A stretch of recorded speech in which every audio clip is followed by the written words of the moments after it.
I choked this book down so you don't have to. It's The Real Mark Carney, written by him in print. And we're going to look at some very concerning excerpts I found in this book that you need to know before Monday's election. Let's go.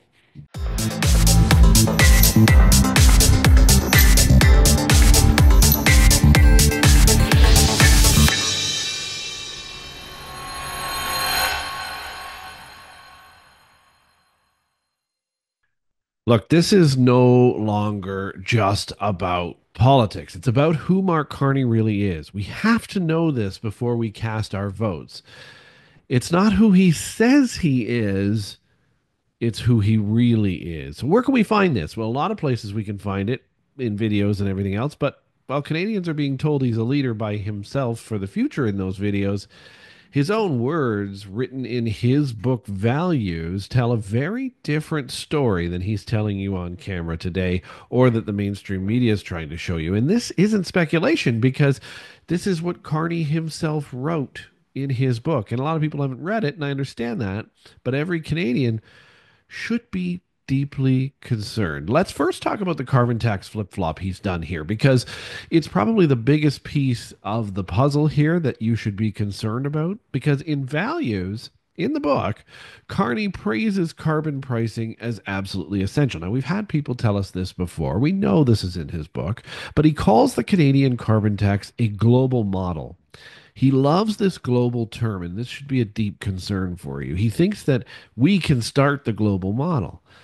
But on the campaign trail in 2025, he promised to scrap it. Now, of course, he cleverly reduced it to zero. Why did he do this? Because it became unpopular? So he needs to win the election? See, Carney abandoned the very climate policy he said was absolutely indispensable. How is that possible? Well, it's not because he had a better solution. He just reduced it to zero so he could increase it later, but because it no longer served his political ambition of becoming prime minister. And this should have been something people had a red flag on right from the start, because that's not leadership. That's simple opportunism. And that is all you need to know about that one. Let's go, because listen, that first one, we all knew. What about the anti oil stance and Canadian jobs? This is an interesting one. Won't repeal Bill C-69, and I think we found out truly why. See, Carney writes in the book that to meet climate targets, over 80% of the world's fossil fuels must stay in the ground. Now, Pierre Poilievre has been saying that he's been saying this for ages now. And that includes Canada's natural resources. So no matter what Carney says, he's trying to keep the oil in the ground. He's openly calling for the effective shutdown of one of our largest industries. No wonder if he wins, Alberta wants to have a referendum on separating. He doesn't say this during his campaign speeches. Instead, he talks about unleashing resources, but will never say oil. But it's in black and white in his book. He literally wrote it, and even in the Audible or whatever it's called, he's reading it. So the message is clear. Canadian energy workers are expendable to Mark Carney's global climate vision. If you're sitting in Alberta right now, there is no reason any of you should vote for Mark Carney. Not a one.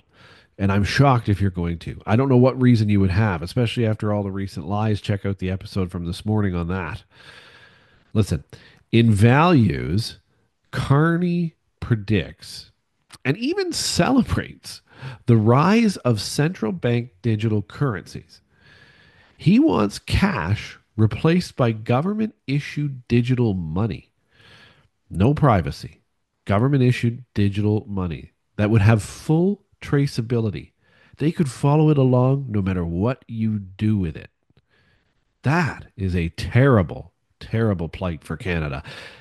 And no room for Bitcoin or decentralized currency at all in this idea. So ask yourself, do you really want the government to have that kind of control over your money? In Jasmine Lane's podcast, where she's interviewing Pierre Poilievre and his wife, Pierre talks about this. Why would you want the government controlling all of this? Because that's exactly what Mark Carney envisions for you: control of what you do and the ability to follow along with the money. Now, he'll probably tell you it'll reduce anti money laundering or terrorism or things like that to be able to follow that money. But really, he's just following what you do with it.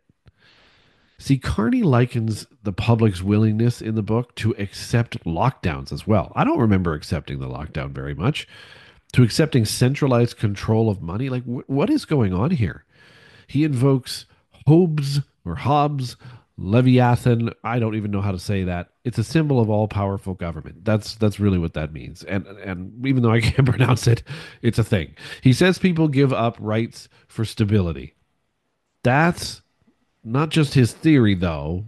It's a window into how he actually views democracy and crisis, which he continues to talk about this being the biggest crisis of our lifetime. So, what do you think he's going to do? It's a time not for transparency, but control. That's what he's talking about. That should terrify anyone who values their freedom, especially right now. He literally says in the book that in crisis, the government should take over. And when he's speaking to you on the news channels, he constantly says the word crisis. Not only does he say the word crisis, he calls it the biggest one of our lifetime. So, what do you think he's going to do, Canada? He's going to take control.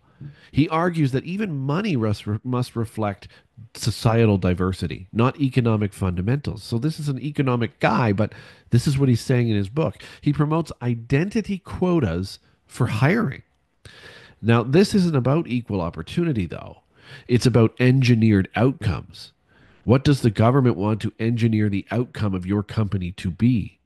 See, Carney pushes in this book a rigid ideological framework that risks replacing merit and competence with tokenism. Now, that's what they'll call it as a government, is tokenism.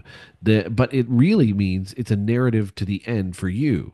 Do we want a leader that prioritizes this ideology over capability of the people that work in these companies? How are these companies going to be successful with people that may not be qualified for those roles? How is that going to happen?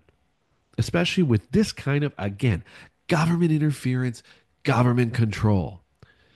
In the book, Carney constantly mocks, which he seems to mock people a lot, but he mocks populists and criticizes anyone who distrusts elite experts.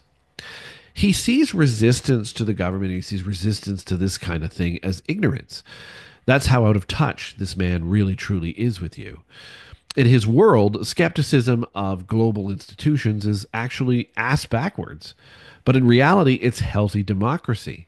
His his contempt for everyday concerns exposes the gaps that he has, really, right? It exposes the gap between Carney's ivory tower, which, by the way, was built by trades and workers. You can't have an ivory tower without it, right? So, and of course, your kitchen table as well, which, again, Pierre has brought up many, many times as well. We can't afford our food right now. So, why would we put a guy like this in? But there's people voting for him. I don't know. Do you know? Put it in the comments.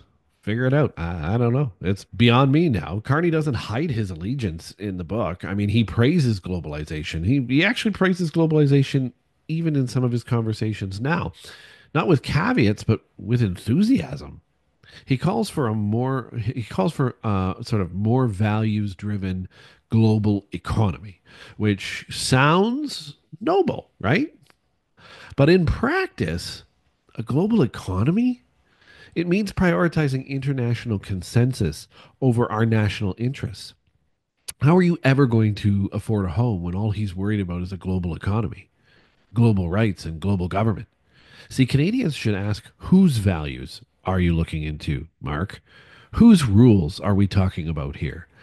And actually, where does Canada's sovereignty fit in to the global agenda? Because in your lie with Donald Trump, you actually hid the fact that he didn't think Canada was sovereign. Does that mean you don't think so either? In fact, why were you guys talking about Canada being the 51st state in that call? And then you hid it. That tells me you kind of want us to be the 51st state.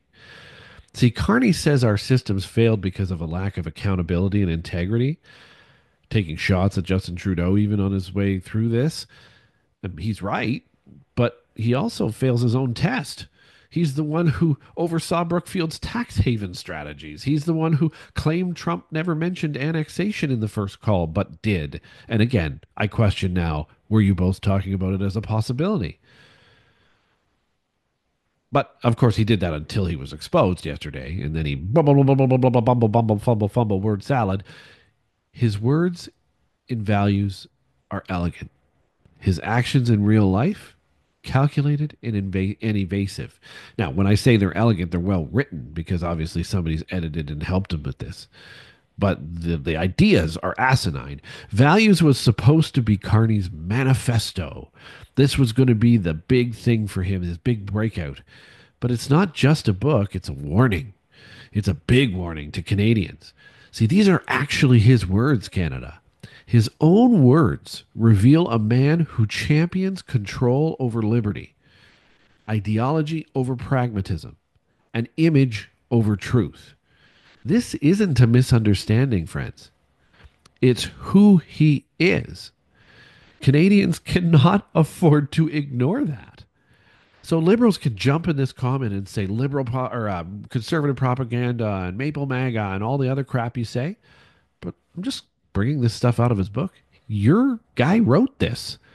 Read his book, not his press releases, and then ask yourself, if a job applicant had submitted this book as their resume, would you hire them? Would you hire them to lead your own country? I don't think you would. So it's time when you think about this on Monday to demand honesty, demand transparency, and demand leadership that is rooted in values of Canadians, in values that we can trust, not just the ones that look good in print. Vote carefully, friends. This one's a big one. Thanks for watching.